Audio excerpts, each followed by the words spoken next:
Bonjour et bienvenue sur le site du podcast Histoire en série, créé et animé par Nicolas Charles et Johan Chanoir. Au programme, une analyse des séries d'hier, d'aujourd'hui et de demain par les spécialistes des questions mobilisées par nos shows préférés.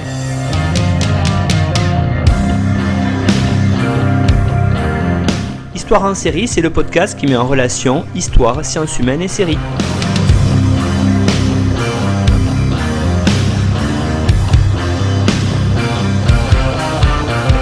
Bonjour à tous, bienvenue dans Histoire en série qui débute 2023 avec Marie-Pierre Baduel. Bonjour Marie-Pierre. Bonjour. Alors, on va partir aujourd'hui pour les Amériques, pour les États-Unis. On va parler d'esclavage avec vous. Alors, je vais vous présenter avant. Vous êtes actuellement en 5e année de thèse sous la direction du professeur Nathalie Dessens à l'école doctorale Alpha de l'Université Toulouse 2 Jean Jaurès, le laboratoire CAS, donc culture anglo-saxonne au pluriel. Vous vous intéressez aux récits, au pluriel aussi, d'esclaves écrits avant la guerre de sécession. Vous travaillez plus particulièrement sur les images liées au sang et à la couleur de peau. Vos récits sont envisagés comme des œuvres littéraires et des discours politiques, les récits que vous étudiez, et le titre provisoire de votre thèse, on peut le dire. Alors vous m'excuserez, je n'ai pas du tout votre accent, Marie-Pierre. C'est Such Cruel Pride of Blood and Color. Vous m'excuserez Oui. d'avoir écorché le titre, qui est une réinterprétation des récits d'esclaves au prisme des images du sang et de la couleur de peau. Vous êtes également actuellement Prague à l'université Toulouse 3 Paul Sabatier, où vous effectuez votre service au département de médecine. Alors vous avez publié plusieurs articles en anglais notamment. On a mis tout ça sur la page internet de l'émission sur histoireensérie.com. Vous le savez maintenant, vous avez l'habitude en nous écoutant. Vous pouvez aller trouver à la fois les présentations des séries, les présentations des intervenants, et puis vous pouvez aller aussi retrouver les bibliographies indicatives qui vous permettront d'aller approfondir, Marie-Pierre a fait ça aujourd'hui aussi, qui permettront d'aller approfondir véritablement les entretiens que l'on a ensemble avec les collègues universitaires qui parlent de leur spécialité. Alors, on va voir ensemble, Marie-Pierre, si vous le voulez bien aujourd'hui, une série qui s'appelle Underground Railroad. Peut-être, Oui. on va commencer par, comme on fait toujours, présenter la série et peut-être nous en faire le pitch, Marie-Pierre. Oui, donc The Underground Railroad est une série qui est très récente puisqu'elle est sortie l'année dernière. Elle compte 10 épisodes. 8 d'entre eux font à peu près 1 heure et 2 sont plus courts, ce qui est quand même, je trouve, assez inhabituel parce que d'habitude, les formats de série, c'est toujours la même durée pour chaque épisode. Mais là, ce n'est pas le cas et c'est une série donc, qui est tirée du roman de Colson Whitehead, qui est lauréat notamment du prix Pulitzer et du National Book Award. Cette série a été réalisée par Barry Jenkins, que l'on connaît déjà pour Moonlight, qui a été l'Oscar du meilleur film en 2017, et de Si Beale pouvait parler, notamment. Et il réalise aussi cette année Le Roi Lion 2. Cette série est coproduite par du beau monde, puisqu'il y a donc Barry Jenkins lui-même, il y a Brad Pitt, il y a Adele Romanski et Dédé Gardner qui ont aussi produit Moonlight, et Colson Whitehead est aussi producteur exécutif. Donc ça veut dire qu'il a donné son avis sur l'adaptation de son roman, en fait. Alors, cette série part d'événements historiques, mais on va voir, c'est une uchronie, c'est-à-dire que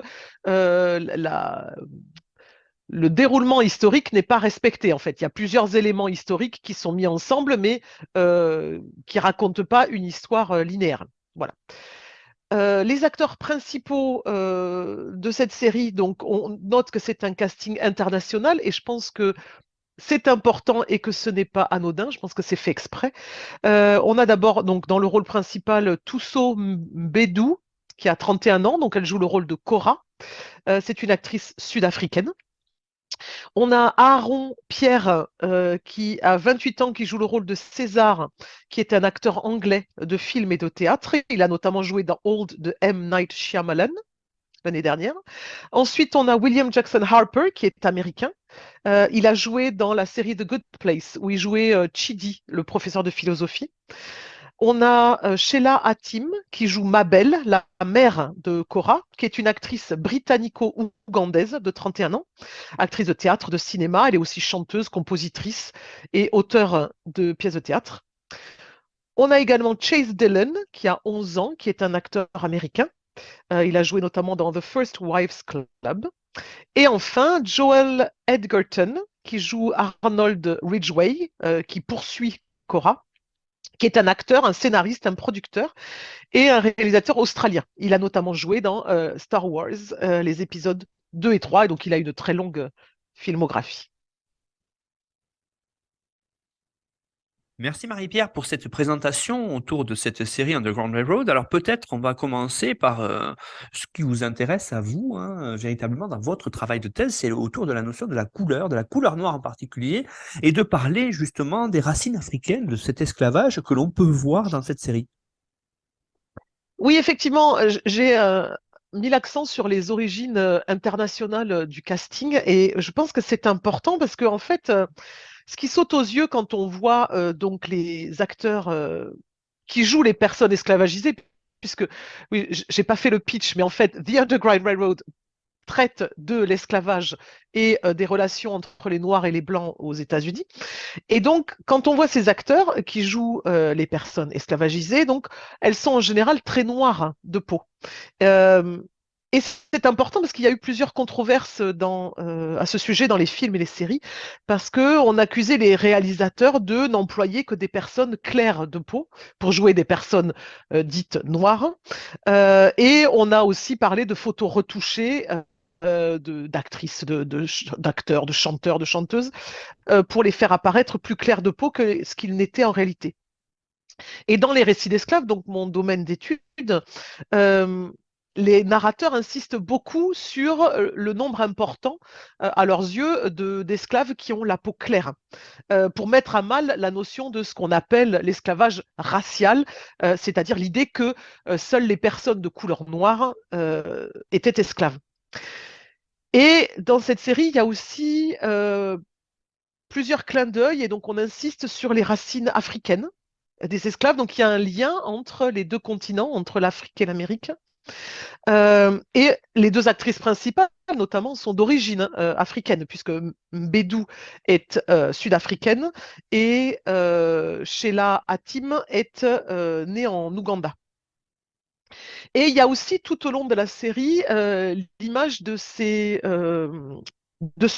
graines de gombo, donc okra en anglais, que Cora garde avec elle en permanence.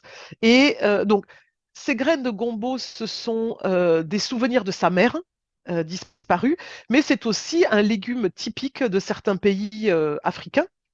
Et les graines, donc si on parle un peu de botanique, les graines s'enracinent dans le sol quand elles poussent, quand elles sont plantées. Et donc en fait, je pense, enfin, à mon avis, hein, c'est une métaphore de l'enracinement des gens. Et Cora finira par planter d'ailleurs ces graines de combo quelque part aux États-Unis. Et je pense que c'est hautement symbolique le fait de planter des graines africaines sur le continent américain. Et on note aussi que aucun personnage n'est laissé sur le chemin, en fait, dans cette série. On voit ce qui arrive enfin les acteurs principaux bien sûr, on voit ce qui arrive à chacun d'entre eux, même quand Cora, elle, est partie. Il y a des retours en arrière, donc il y a des sortes de pauses narratives pour voir ce qui se passe une fois que Cora est partie. On a déjà fait des émissions autour de l'esclavage près de la guerre de sécession, hein, dans Histoire en série, mais ça serait peut-être intéressant maintenant, Marie-Pierre, peut-être de rappeler le contexte historique de cet esclavage dans cette Amérique du Nord, justement, qui est à quelques années de cette guerre de sécession, hein, dont l'esclavage va être une des causes, en tout cas une des séparations fortes qu'il y a entre le Nord et le Sud. Alors justement, qu'est-ce qu'on peut dire sur ce contexte de l'esclavagisme aux États-Unis vers le milieu du 19e siècle? Alors, donc, l'esclavage aux États-Unis, c'est 4 millions d'esclaves, on estime à peu près à 4 millions d'esclaves en 1860, pour une population totale de 31 millions et demi de personnes.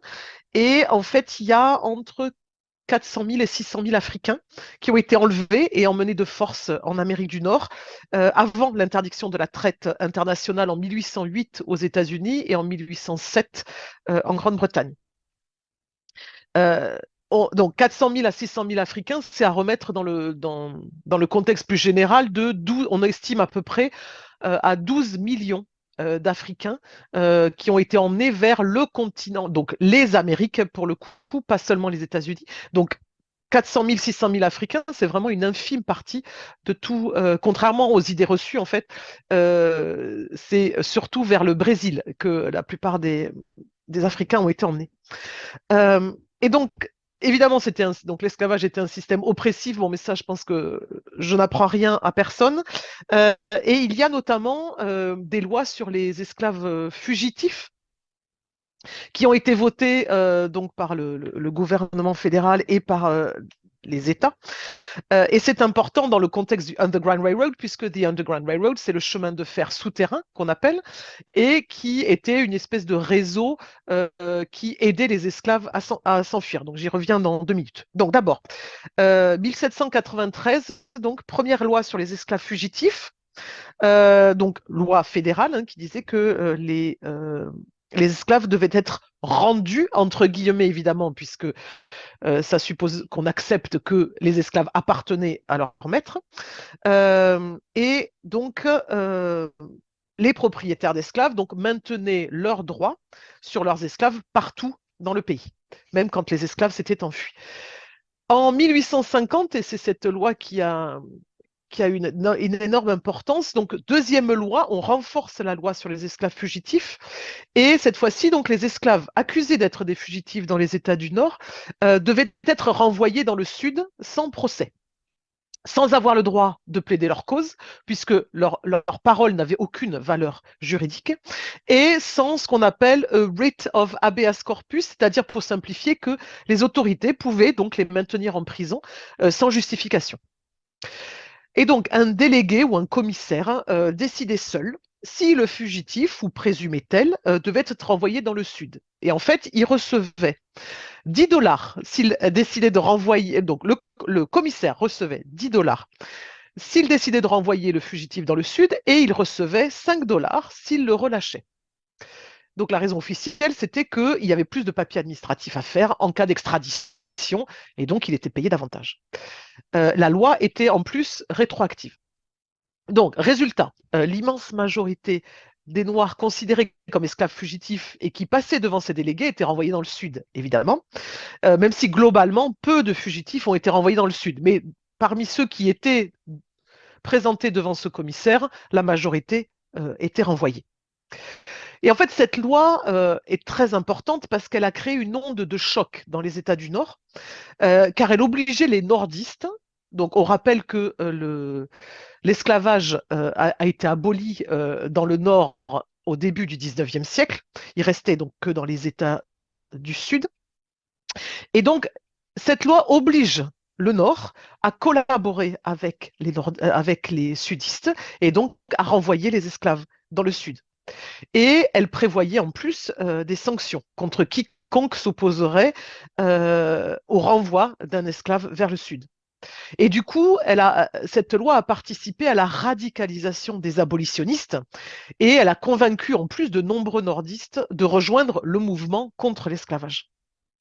Et en fait, selon Eric Foner, donc, qui est un grand historien américain, la question des esclaves fugitifs a joué un grand rôle dans le déclenchement de la guerre de sécession. Parce que, comme vous le disiez, l'esclavage est une des raisons principales, sinon la raison principale de déclenchement de la guerre de sécession. Et donc, en fait, il est impossible de savoir combien d'esclaves ont réussi à s'enfuir, parce qu'évidemment, les sources esclavagistes minimisent le nombre et les abolitionnistes l'exagèrent. Eric Foner, donc l'historien dont je parlais tout à l'heure, estime qu'il y a entre 1000 à 5000 fugitifs par an, entre 1830 et 1860. Et une autre historienne, Manisha Signa, estime que si on compte ceux qui restaient dans un État du Sud, c'est-à-dire qui s'enfuyaient mais qui restaient à proximité de là où ils habitaient, ou ceux qui ne s'enfuyaient que temporairement, donc qui partaient quelques semaines et qui revenaient, on monte à 50 000 par an. Et en plus, on n'a pas de données sur ceux qui se sont enfuis vers le Mexique, parce qu'on parle toujours des esclaves qui s'enfuient vers le nord, mais on parle très très rarement de ceux qui s'enfuient vers le sud, vers l'Amérique centrale, ou par la mer vers les Caraïbes ou l'Angleterre. Et on note que la grande majorité de ces esclaves en fuite étaient des hommes jeunes. Et donc, le chemin de fer souterrain, donc c'est le titre de la série et c'est le thème principal. Le chemin de fer souterrain, en fait, ce nom viendrait d'un article en 1839 qui cite un jeune esclave qui disait qu'il espérait s'échapper sur des rails qui l'emmèneraient directement à Boston. En tout cas, donc ce nom devient populaire à partir des années 1830. Mais en fait, c'était pas une seule entité, c'était en fait une série de groupes locaux qui employaient beaucoup de méthodes différentes pour aider les esclaves en fuite. En fait, le chemin de fer souterrain, c'est la continuité des comités de vigilance, c'est-à-dire des groupes de personnes, noires et blanches d'ailleurs, qui aidaient les esclaves en fuite dans le Nord. Celui de New York, par exemple, a été créé en 1835. Donc, ces comités de vigilance avaient des activités légales, c'est-à-dire des pétitions, des recours en justice, des meetings, des collectes d'argent, etc., mais aussi des activités illégales comme aider les fugitifs à échapper à leur maître, les emmener au Canada, par exemple, etc.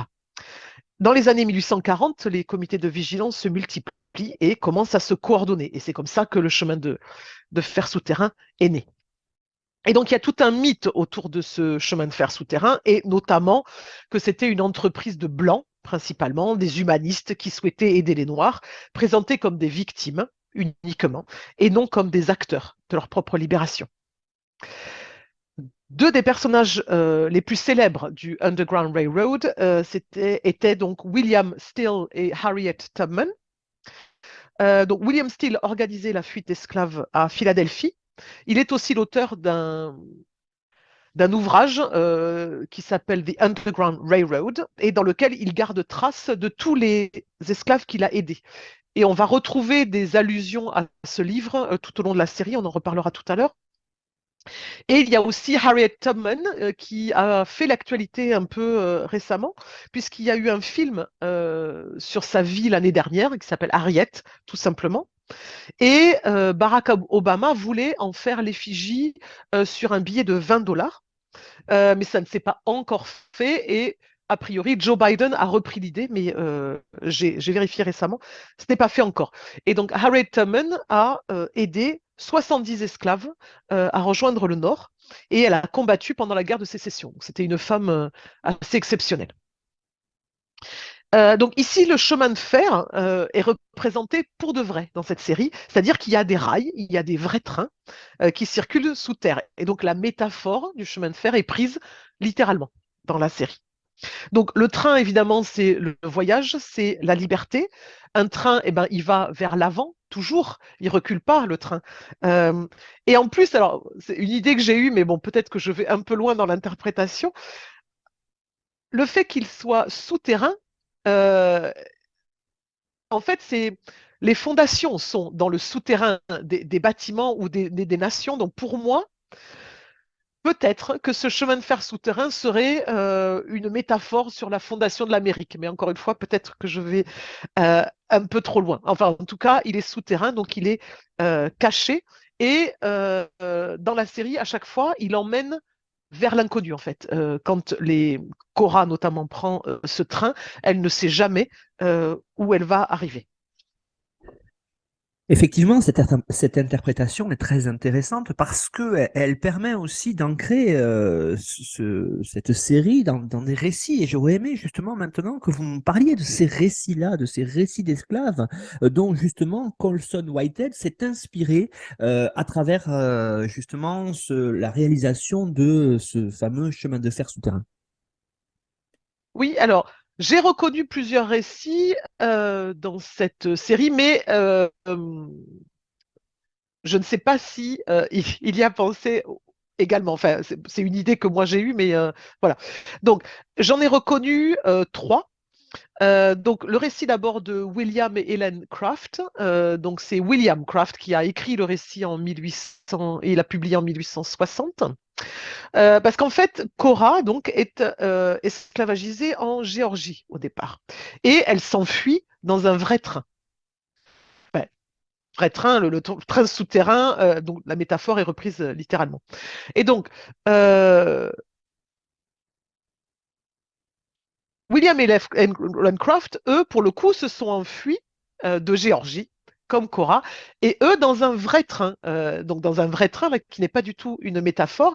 Et en fait, Helen Craft, qui était très blanche de peau, s'est fait passer pour un homme blanc. Elle s'est déguisée, tout ça, elle s'est fait passer pour un homme blanc et elle a pris le train au vu et au su de tout le monde. Et elle était accompagnée donc de William, qui est donc en réalité son mari, et qui là, comme lui, il est plus noir de peau, s'est fait passer pour son esclave. Et donc ils ont réussi à atteindre un état du Nord en train. Ensuite, il y a le récit de Harriet Jacobs qu'elle a publié en 1861. Et là, Colson Whitehead lui-même évoque Harriet Jacobs à la fin de son roman. Donc, Harriet Jacobs, tout comme Harriet Tubman, est une femme exceptionnelle. Elle est notamment la seule femme ancienne esclave à avoir écrit son récit.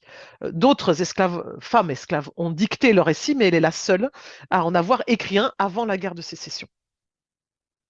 Et elle a aussi une histoire exceptionnelle, puisqu'elle reste cachée pendant 7 ans dans une espèce de réduit au-dessus du cabanon de sa grand-mère, qui, elle, est libre, avant de pouvoir s'échapper vers le nord avec ses enfants. Et elle deviendra aussi une abolitionniste très active, et elle sera aussi très active pendant la guerre de sécession. Et enfin, peut-être le plus connu des anciens esclaves, j'ai pensé reconnaître aussi Frédéric Douglass dans cette série. Euh, Peut-être qu'il a été l'inspiration pour le personnage de César, puisqu'il était aussi métis. Il s'est aussi enfui comme César et il a aussi appris à lire comme César. Donc Frédéric Douglass est donc un ancien esclave. Il a écrit plusieurs autobiographies. C'était également un grand activiste abolitionniste, pas seulement abolitionniste pour l'esclavage, il a aussi milité pour le droit des femmes, notamment. C'était aussi un orateur hors pair. Donc il a beaucoup écrit, beaucoup œuvré. Il a aussi été diplomate, donc il a eu une carrière exceptionnelle et il a fondé 2 journaux également. Et il me semble que pendant un autodafé, pendant un des épisodes, il m'a semblé voir le Frederick Douglass Paper brûlé parmi les livres donc, qui sont brûlés à l'occasion de cette autodafé. Donc le Frederick Douglass Paper, il l'a fondé en 1851 et avant ce journal, il avait aussi publié The North Star. Donc The North Star, donc l'étoile pardon du Nord, c'était l'étoile qui qui guidait les esclaves vers le Nord justement, puisqu'elle indiquait où était le Nord. Donc c'est un nom hautement symbolique. J'aimerais, Marie-Pierre, maintenant qu'on enchaîne peut-être pour la suite de l'analyse de cette série pour parler du symbolisme, du symbolisme que l'on voit dans la série. Et vous qui êtes spécialiste justement des représentations de l'esclavage, dites-nous comment cette série nous montre l'esclavage en ce 19e siècle aux États-Unis. Oui, donc déjà, j'aurais commencé par dire que j'ai trouvé cette série magnifique, magnifiquement filmée, des images exceptionnelles, et il me semble qu'il y a beaucoup, beaucoup de symboles, que aucune image n'est laissée au hasard dans cette série, et donc il m'a semblé, encore une fois, hein, c'est une interprétation peut-être personnelle, hein, il m'a semblé voir plusieurs éléments très fortement symboliques qui m'ont particulièrement marqué. Et en fait, il me semble que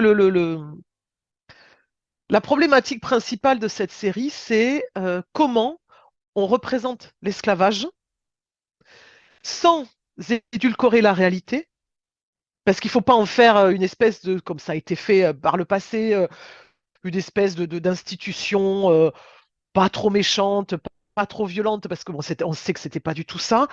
Mais on ne peut pas non plus être trop explicite, trop montrer de violence, parce que du coup, ça devient insoutenable.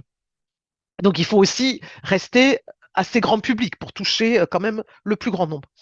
Et on le voit notamment dans le traitement des scènes de mauvais traitement ou des scènes de torture dans cette série. En fait, il n'y en a que 3, ce qui peut paraître assez peu, mais on verra qu'il montre l'horreur d'une autre façon, en fait. Donc, 3 scènes de mauvais traitement, donc je vais essayer de pas trop divulgacher, comme on dit en français, la série, mais je pense que c'est important de décrire ces scènes. Il y a comment dire, une évolution dans la description. Donc, il y a 3 scènes où un personnage est fouetté. La première scène est insoutenable. On ne nous épargne aucun détail.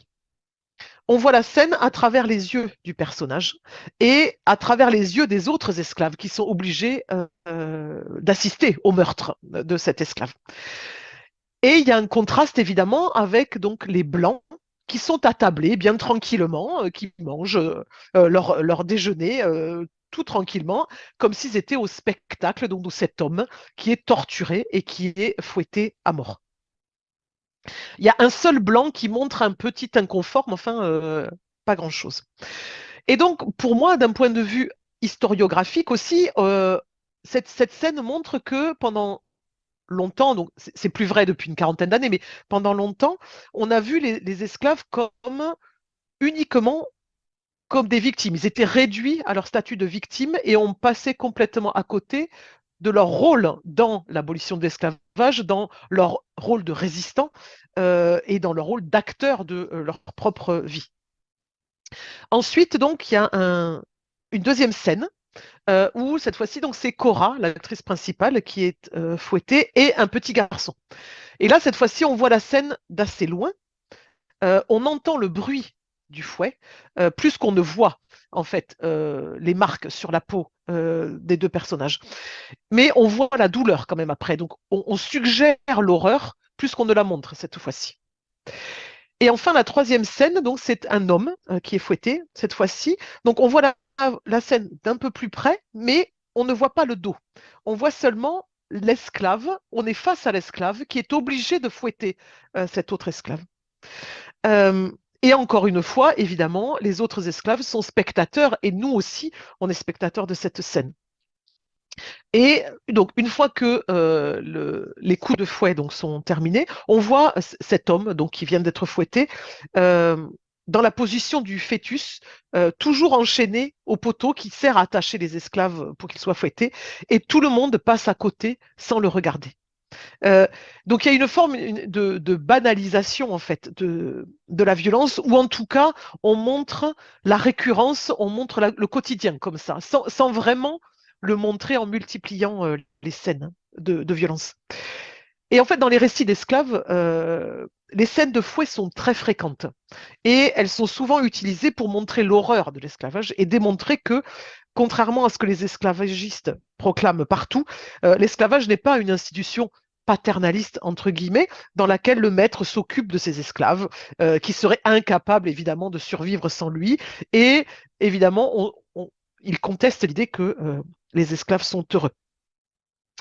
Il y a seulement 2 scènes, véritablement, où le pouvoir absolu du maître, ou la cruauté du maître, est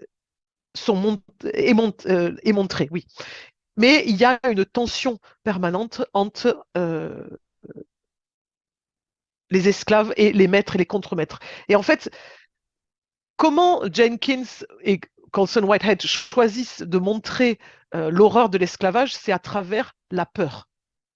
La peur qui est omniprésente tout au long de la série. Elle est omniprésente sur les visages, on sent une tension dans les scènes. Et donc, c'est un moyen, en fait, de montrer l'horreur de l'esclavage sans montrer véritablement l'horreur. Et donc, il y a notamment beaucoup de gros plans sur les visages, notamment sur celui de Cora, qui est très, très expressif. Et elle vit dans la peur constamment. La peur d'être frappée, la peur d'être violée, la peur d'être reprise quand elle s'enfuit, etc. Et donc, il y a une atmosphère souvent étouffante, en fait, qui est créée au fil des scènes et qui montre le mieux l'horreur de l'esclavage, en fait. Et parfois, il n'y a pas de musique. Parfois, il y a quelques sons, l'action est très lente, il y a des gros plans sur les visages, et on note aussi qu'il y a de la peur sur les visages des Blancs aussi, qui aidaient, les Blancs évidemment, qui aidaient les esclaves à s'enfuir et qui risquaient leur vie aussi. Alors, peut-être continuer sur cet aspect-là, Marie-Pierre, c'est très intéressant. Comment est-ce que, justement, on voit ces différentes, j'allais dire, relations peut-être interpersonnelles entre blanc et noir dans la série? Alors, euh, donc, moi, il me semble effectivement que le thème principal de cette série n'est pas tant l'esclavage en lui-même que la relation entre les Noirs et les Blancs aux États-Unis. Euh, et comment dire, Jenkins et Whitehead choisissent de ne pas mettre l'accent sur ce qu'on voit d'habitude quand on parle d'esclavage, on parle de travail forcé, on parle de travail évidemment gratuit, enfin, etc. On parle d'une institution qui faisait travailler des esclaves. Mais là, Jenkins et Whitehead choisissent de mettre l'accent sur d'autres aspects, en fait. On les voit pas énormément, enfin, comment dire, on les voit pas travailler, pas ils veulent dire que les esclaves ne travaillaient pas vraiment. C'est pas du tout ça ce que je veux dire, évidemment, mais ils choisissent de mettre l'accent sur les relations interpersonnelles entre les blancs et noirs, que ce soit des esclaves et des blancs ou des noirs libres et des blancs. Et on voit notamment le système esclavagiste dans tout ce qu'il a d'horrible. On voit notamment donc les unions forcées entre esclaves pour qu'ils aient des enfants. Donc on les force à faire des enfants, puisque avoir des enfants, comme la condition de l'enfant suivait la condition de la mère, si la mère était esclave, l'enfant était automatiquement esclave. Et un esclave avait une valeur marchande. Et donc, plus les femmes avaient des enfants, plus on augmentait son capital en êtres humains. Donc c'est une source, les enfants des esclaves sont des sources d'enrichissement. On voit aussi le suicide des esclaves qui n'acceptent plus leur sort et qui trouvent dans la mort une façon de s'échapper. Et on note d'ailleurs que dans certaines ethnies, les Igbo par exemple, la mort assurait le retour sur la terre des ancêtres. On voit évidemment les champs de coton qui sont évidemment emblématiques de l'esclavage, donc ils sont très présents, on les voit très souvent. Et souvent, les esclaves sont statiques dans ces champs de coton. Vraiment, on voit l'emblème, on voit l'image plus que le travail qu'ils faisaient dans ces champs. Euh, il y a aussi une allusion au métissage, donc ce qu'on va appeler le métissage, donc c'est-à-dire les relations souvent non consenties entre des femmes noires et des hommes blancs. Donc, dans l'Indiana, la femme du chef de la communauté le présente comme une malédiction qui fait qu'ils ne peuvent pas avoir d'enfants. D'ailleurs, on peut noter qu'on appelait les enfants nés d'un père blanc et d'une mère noire, beaucoup plus rarement le contraire évidemment, des mulâtres, qui est un mot inacceptable aujourd'hui, on est d'accord. Et mulâtre vient du mot mule, qui est donc la progéniture d'un cheval et d'un âne et qui était censé être stérile. On voit aussi une scène terrible d'infanticide. Euh, on note que la série donne la part belle aux personnages féminins, blancs comme noirs d'ailleurs, et le sort des femmes noires surtout est montré. Et donc on voit cet infanticide. On sait que ça arrivait, on sait que enfin, voilà, on sait que ça arrivait, mais on n'a évidemment pas de chiffres puisque la mortalité infantile était très élevée, mais c'était aussi dû aux conditions très très dures dans lesquelles les femmes esclaves vivaient. Donc c'est très difficile à comptabiliser. Et on note, juste en petite référence littéraire en passant, Beloved de Toni Morrison est basé sur une histoire vraie d'une femme esclave qui a tué ses enfants. Euh, Également dans cette série, beaucoup d'États sont mentionnés tout au long de la série, et donc je pense que c'est pour montrer aussi l'étendue de l'esclavage et l'étendue des difficultés des relations entre les Noirs et les Blancs. Et il y a aussi de petites allusions au mal que les esclaves pouvaient se faire entre eux. Alors évidemment, il ne s'agit pas ici de condamner les esclaves, mais de montrer l'effet pervers que le système a sur tout le monde. On voit par exemple, on fait allusion au viol de Cora par d'autres esclaves. Il y a un esclave qui fouette un autre esclave à la demande du contremaître, évidemment. Et donc, on voit notamment Moses, donc, qui est un autre esclave, un personnage secondaire de la série, qui est un conducteur d'esclaves, donc un slave driver, on appelle ça en anglais.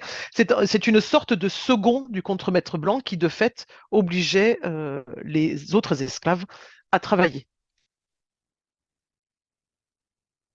Marie-Pierre, vous l'avez dit justement, fort à propos, au début de cette partie autour des relations entre blanc et noir dans la série, et j'aimerais qu'on insiste un tout petit peu parce que à travers les récits, à travers ce qu'on peut voir, effectivement, on voit se dérouler sous nos yeux des moments très très importants et majeurs de l'histoire américaine. On sait aussi à quel point, par exemple, la guerre de sécession qui va suivre est une rupture véritable dans l'histoire américaine qui fait entrer quelque part les États-Unis aussi dans la mondialité. Comment est-ce qu'on voit tout ça à travers la série?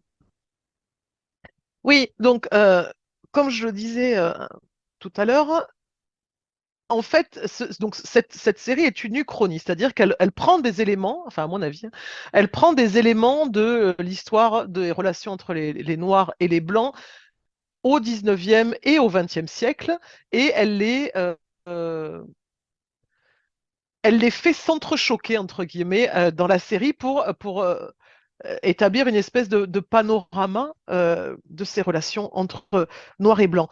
Et donc, il ne faut pas chercher une comment dire, une continuité historique véritable, enfin, je sais pas comment dire, une continuité historique véridique. Enfin, on ne montre pas une histoire de l'esclavage dans cette série, même si le point de départ, c'est l'esclavage. Et donc, par exemple, on voit Cora qui participe à des expositions où elle fait semblant, entre guillemets, d'être esclave, et elle fait semblant de ramasser du coton, ou alors elle se déguise en africaine qui vit en Afrique. On la traite donc comme une bête curieuse.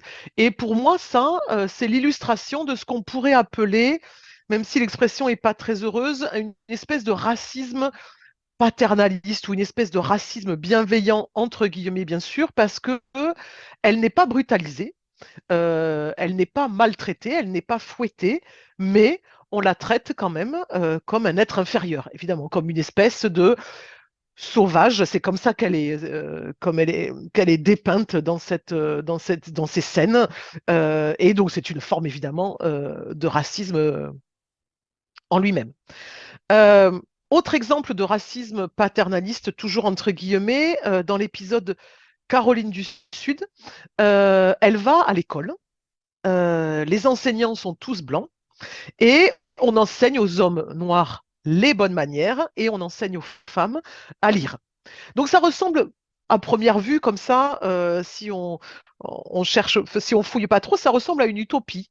Euh, tout le monde semble gentil, tout le monde semble bienveillant. On voit donc des personnes noires qui dansent, qui se font prendre en photo. Elles sont habillées très chic, etc. Euh, tout le monde a l'air heureux, mais l'utopie se transforme très rapidement en dystopie, puisqu'il y a une allusion aux expérimentations sur les Noirs qui ont été faites jusqu'à très récemment, et les tentatives de stérilisation forcée des femmes. Puisque il faut quand même rappeler que beaucoup de Blancs, des esclavagistes comme des abolitionnistes, pensaient qu'il était impossible pour les Noirs et les Blancs de vivre ensemble. Et donc, ils pensaient qu'il fallait contrôler la population noire pour qu'elle ne se développe pas trop.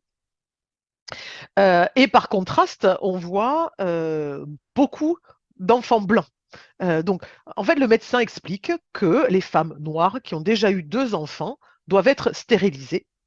Et tout de suite après, dans le plan d'après, on voit des mannequins blancs évidemment, dans une vitrine, et ces mannequins, c'est un couple blanc et 3 enfants, et pas 2. Dans les récits d'esclaves de mon corpus, en fait, seul John Brown fait allusion à des expérimentations réalisées sur lui, notamment pour tester sa résistance à la chaleur, puisque les Noirs étaient censés résister mieux à la chaleur que les Blancs. C'est pour ça qu'on pouvait les faire travailler dans des climats extrêmes, notamment dans les Caraïbes. C'était l'idée à l'époque, hein, bien sûr. Et le médecin donc fait aussi des expérimentations sur sa peau pour voir à quelle profondeur, jusqu'à quelle profondeur sa peau est noire. Voilà. Mais c'est le seul qui en parle.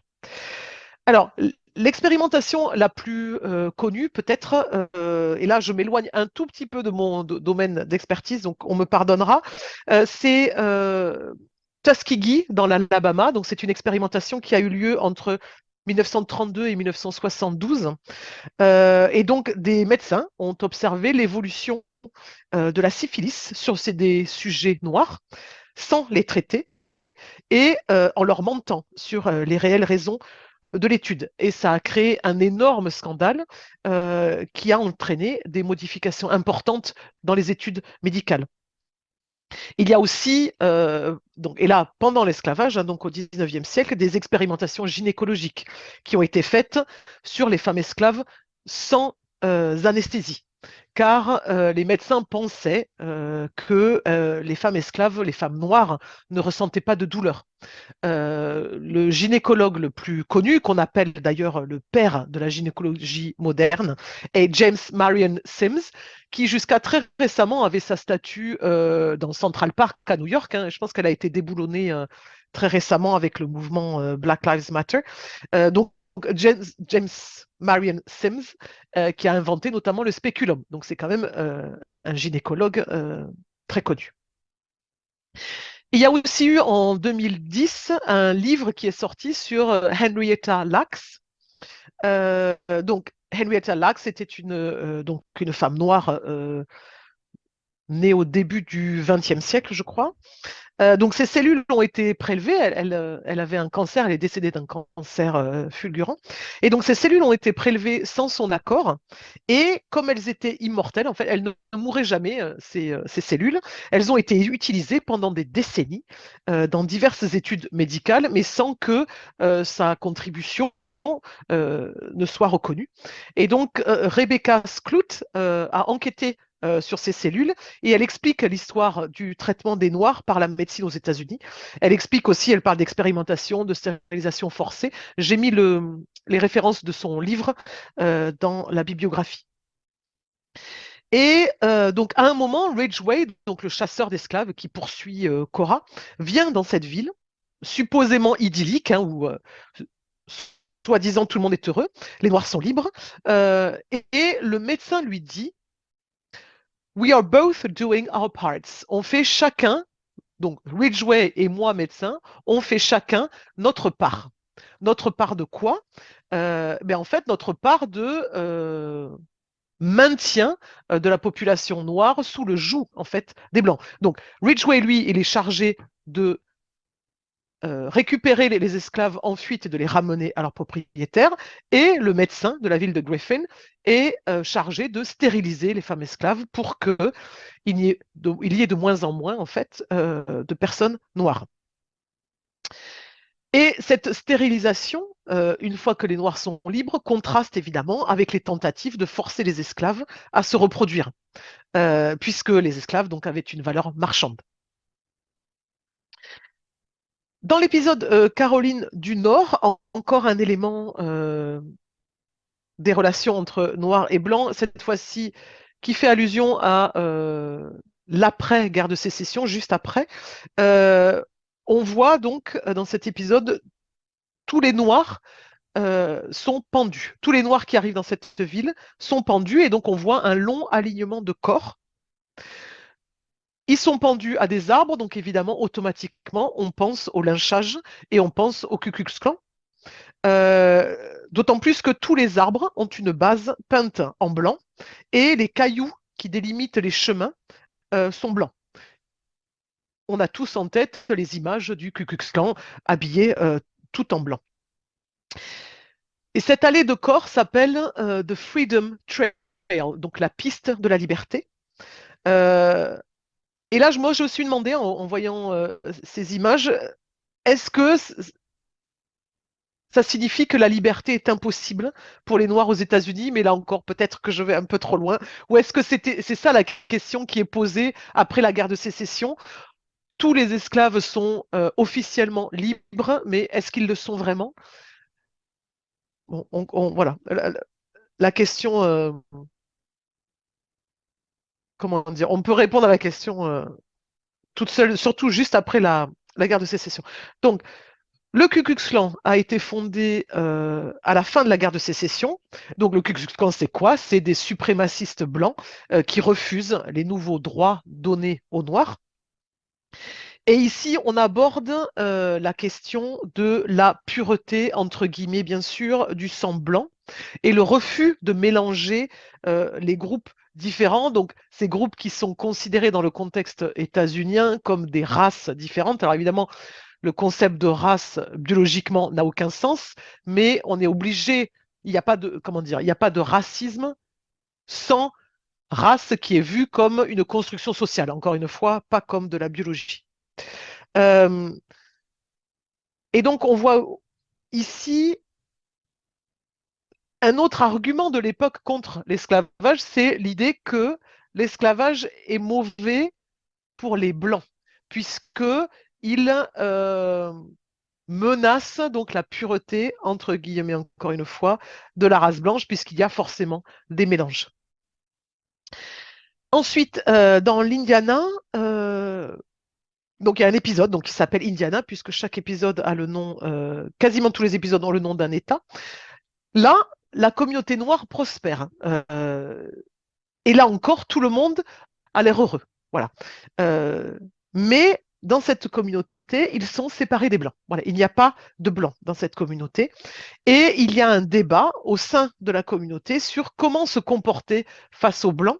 Et donc ça, c'est évidemment une question qui sera débattue tout au long du 19e et même bien dans le 20e siècle.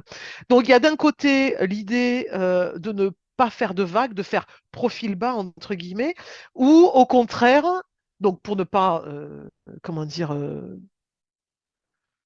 entrer en opposition ou oui, entrer en opposition avec les Blancs. Et d'un autre côté, il y a l'idée qu'il faut accueillir tout le monde, tous les esclaves en fuite, euh, même si ça dérange les Blancs. Et au début de l'épisode, d'ailleurs, une petite fille lit la Déclaration d'indépendance. Et évidemment, elle lit la partie qui dit que tous les Américains sont égaux. Bon. Au moment où la Constitution a été écrite, on parlait d'hommes blancs, hein, même, même pas de femmes, et encore moins des Noirs. Et donc, en fait, la question posée, évidemment, tout au long, à mon avis, de ces épisodes, c'est est-ce qu'il est possible pour les Noirs et les Blancs de vivre ensemble? Et donc, il y a deux visions qui s'opposent dans cette ville de l'Indiana, mais aucune des deux visions n'envisage de vivre avec les Blancs. Voilà. Donc, soit on accueille tout le monde, tous les Noirs, tous les esclaves en fuite, soit il parle de progrès graduel, c'est-à-dire qu'on ne prend que les meilleurs, entre guillemets, Noirs.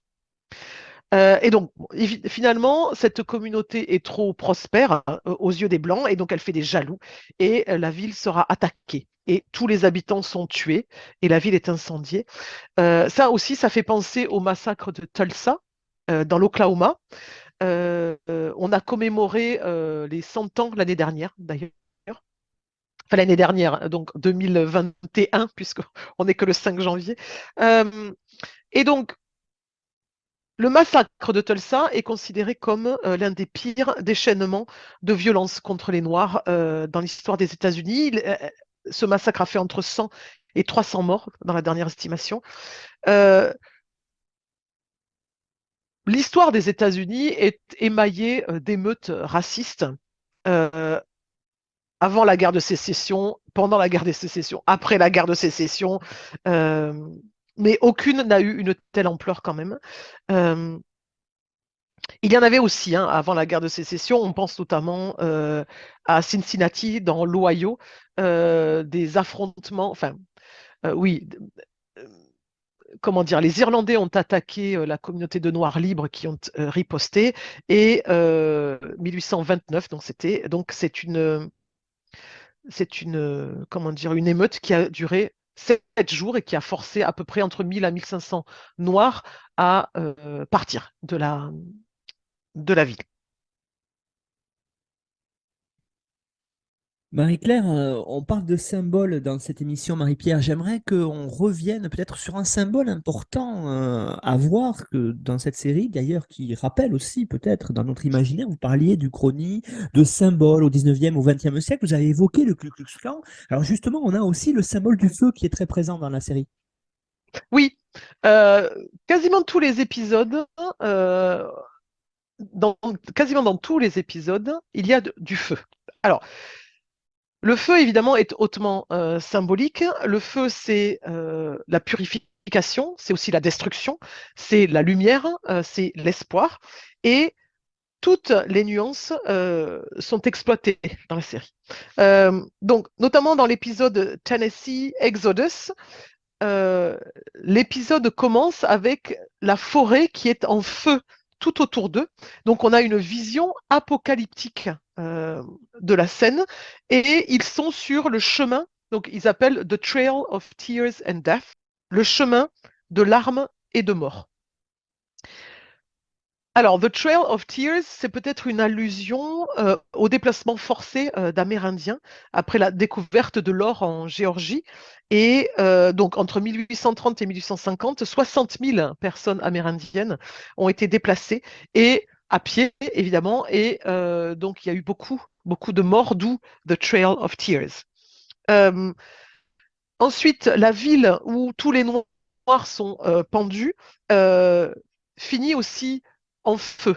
Et on se rappelle donc que le Ku Klux Klan brûlait des croix en bois euh, pour dans cette idée de purification.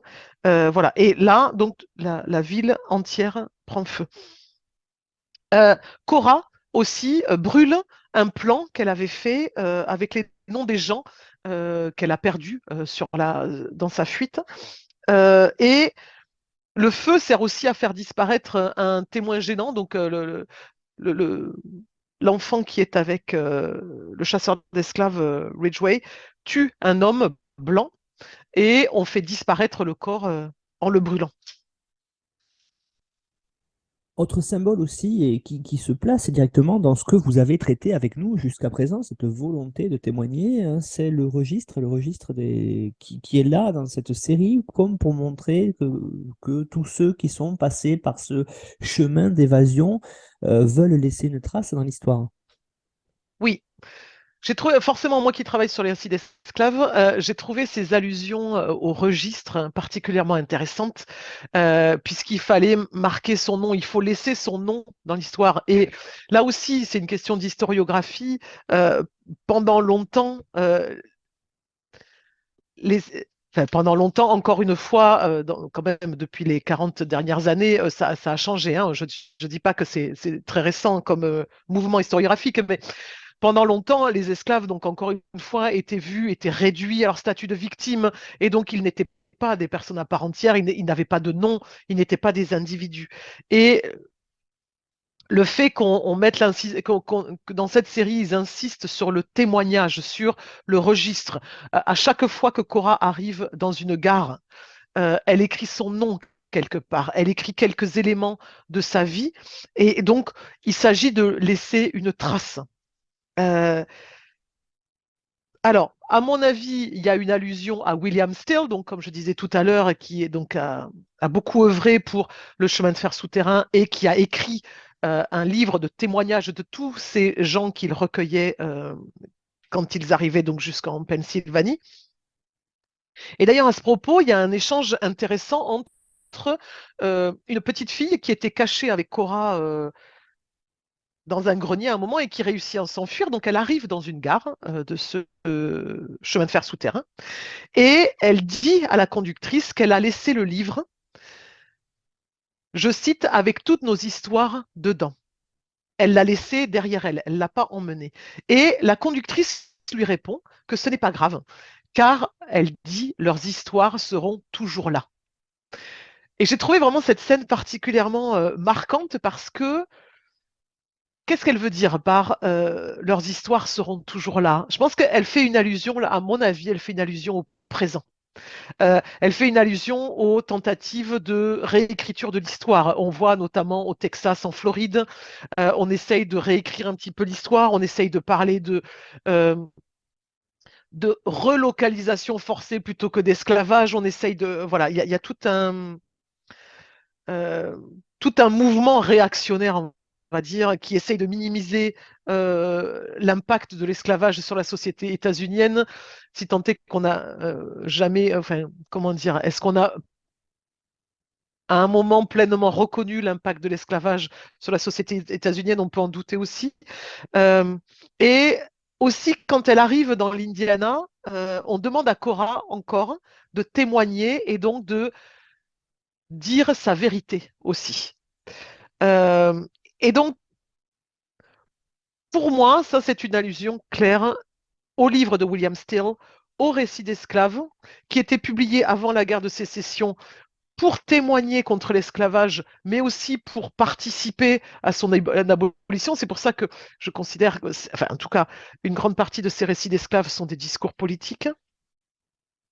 Euh, et il y a eu aussi donc des récits d'esclaves après la guerre de sécession. Donc, on a fait témoigner les esclaves sur leur vie quotidienne, sur leurs conditions de vie, etc. Et donc, notamment, dans les années 1920-1930, le gouvernement fédéral a lancé une campagne d'interviews, d'entretiens avec d'anciens esclaves, donc ça s'appelle la Works Project Administration, et donc je pense, des milliers de témoignages ont été recueillis. Alors, il y a des problèmes méthodologiques au recueil de ces témoignages. La plupart des gens qui menaient les entretiens n'étaient pas formés. Donc, et puis, il y avait quand même, la plupart étaient blancs, donc ça posait quand même des problèmes sur qu'est-ce qu'on répond sur l'esclavage quand on est un ancien esclave soi-même et qu'on parle à un blanc. Et la plupart des anciens esclaves étaient très âgés quand ils ont fait ces entretiens. Mais on a gardé trace, voilà, on garde trace et je pense que c'est ce que la série dit avec ce registre qui reste. Et voilà, les écrits restent et l'esclavage fait partie intégrante de l'histoire des États-Unis. Il y a aussi peut-être, Marie-Pierre, lié justement à des problématiques actuelles hein, sur la communauté africaine, américaine. J'aurais aimé que vous parliez quelques instants de la place de la religion. On sait aujourd'hui que dans cette communauté, la religion est très importante. On le sait à travers le chant, hein, le gospel par exemple. Mais là aussi, la religion est présente dans la série. Oui, oui, oui. Tout le monde, enfin tout le monde, oui, est assez religieux, mais la religion a une. Alors, on parle de la religion, on est bien d'accord qu'il y a plusieurs confessions différentes. Euh, Aux États-Unis, il y a les baptistes, les méthodistes, les Quakers. Enfin, on ne va pas rentrer évidemment dans les détails. Donc, je parle de la religion au singulier, mais c'est pas tout à fait exact. Enfin, voilà. Euh, et donc, la religion a une place très importante dans l'esclavage et dans l'histoire de l'esclavage, parce que la Bible, notamment, a été utilisée pour à la fois justifier l'esclavage et pour le condamner. Et donc, tout au long de la série, on voit donc des scènes dans des églises, on voit des croix, on voit des gens qui prient, des gens qui se retrouvent, des gens qui prêchent, etc. Et donc, il y avait cette idée, alors, surtout au XVIIIe siècle, un peu moins au XIXe siècle. Au XVIIIe siècle, les arguments pour justifier l'esclavage étaient surtout religieux. Il y avait des esclaves dans la Bible, il y avait des maîtres, des serviteurs, et donc, ça voulait dire que la religion cautionnait, la Bible en tout cas, cautionnait l'esclavage. On s'éloigne un petit peu de ces arguments au XIXe siècle, mais par contre, les abolitionnistes reprennent la Bible à leur compte, plus particulièrement le Nouveau Testament, mais aussi l'Ancien Testament, non, pas forcément que le Nouveau Testament, pardon. Euh, et donc, pour montrer qu'en fait, tous les hommes sont égaux et que aucun homme n'a le droit de maintenir en esclavage un autre homme. Voilà. Et on voit, il y a quelques petites touches, voilà, de religion dans la série, mais c'est quand même moins appuyé que le reste de ce dont je viens de parler. Alors, Marie-Pierre, peut-être pour terminer cet entretien, ce serait intéressant de revenir sur les deux personnages principaux qui sont deux antagonistes, hein. C'est-à-dire qu'on a d'un côté Cora, vous l'avez dit, l'héroïne qui cherche à fuir l'esclavage, et puis on a de l'autre en face à elle Ridgway, le chasseur d'esclaves. Donc chasseur, chassé, c'est un rôle central, hein, ces deux personnages, vous l'avez dit, dans tout le déroulement de la série, et à travers eux, je pense que tout au long de l'émission, on l'a vu, on a un certain nombre de messages sur la période et sur les États-Unis qui sont diffusés par les scénaristes de la série. Oui. Donc, j'ai beaucoup aimé, j'ai beaucoup aimé la série, je pense que vous l'aurez compris, mais j'ai particulièrement aimé ces deux personnages parce que vraiment, ils sont emblématiques, hein. C'est-à-dire que Cora représente une femme esclave, Ridgway représente un chasseur d'esclaves, mais je pense qu'il représente l'esclavage en général, mais ils ne sont pas caricaturaux, ni l'un ni l'autre, et il y a vraiment euh,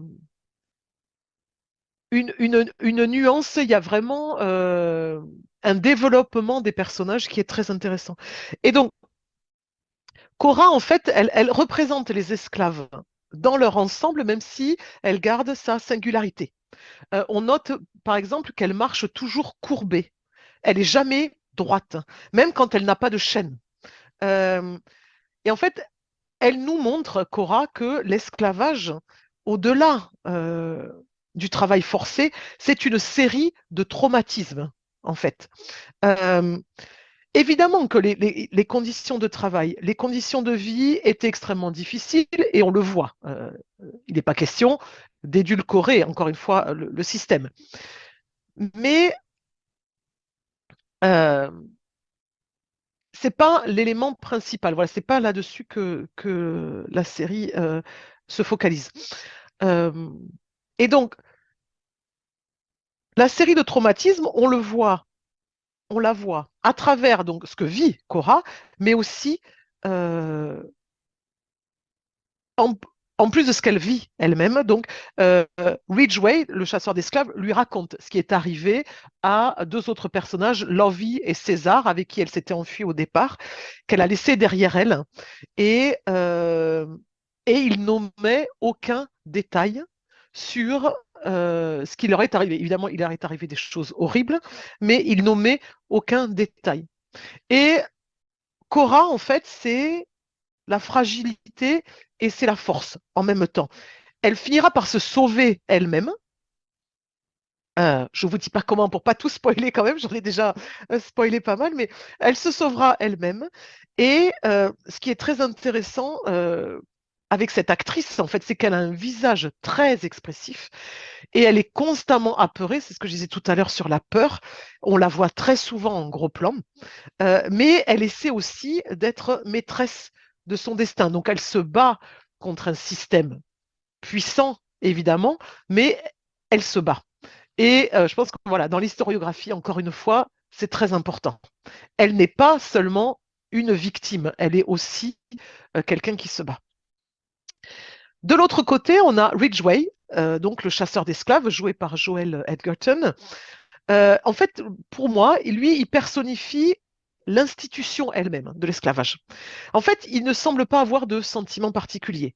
Euh, Attraper des esclaves en fuite ou pourchasser des esclaves en fuite, en fait, c'est un travail. Voilà. Pour lui, c'est un travail presque, on va dire, comme un autre. Il ne fait pas preuve de cruauté, il ne fait pas preuve de sadisme. Il utilise un vocabulaire administratif. Il parle de Cora comme d'une propriété. Il emploie le pronom it, le pronom neutre. Il n'emploie pas le pronom il ou elle. Et ça, je ne l'ai jamais vu dans les écrits esclavagistes que j'ai lus, ni dans les récits d'esclaves.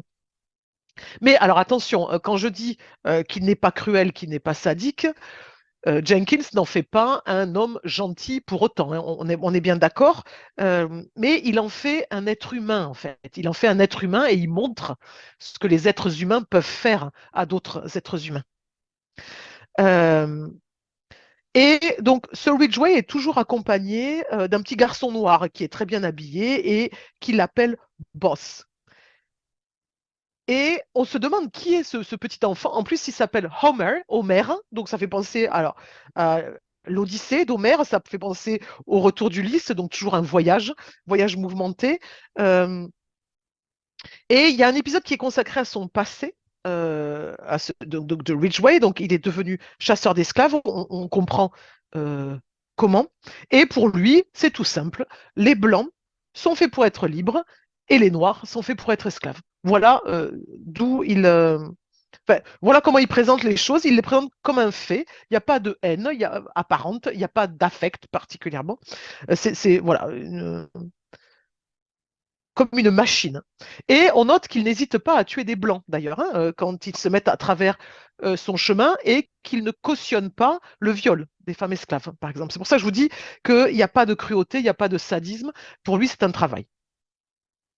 Mais quand même, on note qu'il y a une relation qui se noue entre Cora et Ridgway. Ils se parlent euh, et Cora se permet de lui parler avec une certaine insolence. Enfin, ce qui aurait pu être vu, elle lui parle comme elle a le droit de lui parler, hein, c'est pas ce que je veux dire en termes modernes, hein, mais à l'époque, elle lui parle d'une façon qui aurait pu être considérée comme insolente et qui lui aurait valu beaucoup d'ennuis. Mais elle lui parle de façon assez libre et ils ont une conversation euh, assez libre, on va dire. Alors, bien sûr, le sadisme n'est pas absent hein, de cette série, mais il est représenté, il est symbolique, enfin, il est, comment dire, représenté, oui, par le frère du propriétaire de Cora. Et là, c'est du sadisme à l'état pur. Là, on n'est pas dans le rapport de propriété-propriétaire. Hein. On est vraiment dans le sadisme avec, avec le propriétaire, mais pas avec Ridgway. On arrive au bout de l'émission, Marie-Pierre Baduel, et j'aimerais peut-être, comme c'est aussi la tradition dans l'histoire en série, que vous terminiez en conclusion par, on l'a compris, hein, vous l'avez dit, vous avez beaucoup aimé cette série, mais qu'est-ce que doivent retenir les auditeurs et auditrices finalement de cette série Underground Railroad, qui peuvent regarder sur Amazon Prime? Alors pour moi, ce qu'on doit retenir, c'est qu'en fait, cette série, elle parle du passé, mais aussi du présent. C'est très important. L'historienne de la Shoah, Annette Viviorka, pardon, nous dit que toute histoire est contemporaine. Elle interroge le passé à partir du présent. Et en fait, cette série interroge donc la situation actuelle aux États-Unis à partir d'éléments au pluriel du passé. Et moi, ce que j'en retiens, c'est la beauté des images, les plans très recherchés et le regard des personnages qui fixent l'objectif. Euh, donc, ces personnages, en fait, nous regardent, nous, spectateurs du présent, ils nous prennent à témoin, en fait. Euh, et sur ces visages, il n'y a pas d'expression, on notera, euh, et on les voit très régulièrement tout au long de la série. Euh, et les personnages reviennent, en fait, à la fin. Donc, en fait, ces personnages, cette série nous interroge en nous regardant, en regardant droit dans l'objectif. Cette série, en parlant du passé, nous parle du présent. Merci beaucoup pour la présentation et l'analyse de la série donc sous le chemin de fer souterrain, The Underground Railroad, qui a été diffusée et qui est encore disponible sur Amazon Prime. Marie-Pierre Oui, Baduel, vous avez donc fourni, hein, vous l'avez dit dans l'émission, une bibliographie indicative que l'on retrouve comme à chaque émission sur la page consacrée à cet épisode d'Histoire en série. Vous pourrez comme ça aller approfondir certaines thématiques très intéressantes évoquées tout au long de oui, l'émission par Marie-Pierre. Et puis donc vous retrouvez aussi la présentation de Marie-Pierre Marie-Pierre et tous ses écrits sur la page de présentation sur histoireensérie.com. Et puis, suivez notre actualité parce qu'elle va être riche en 2023 avec notamment la participation du podcast à plusieurs colloques, qu'ils soient en présentiel ou en distanciel, autour des séries. On vous tient au courant très très rapidement. Merci beaucoup Marie-Pierre et puis à bientôt j'espère pour une nouvelle série. Merci beaucoup, merci beaucoup.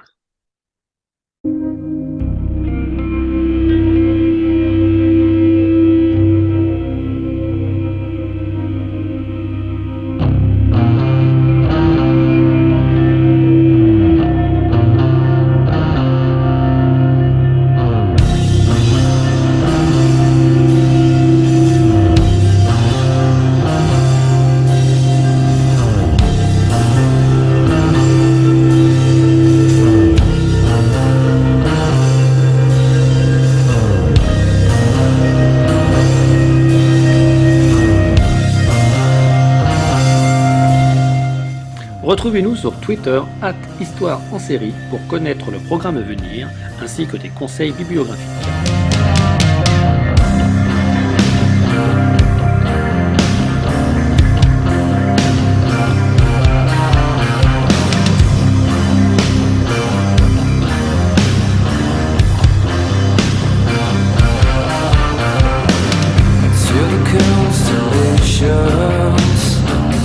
Travel just to clean. Such a beautiful planet populated by a stranger.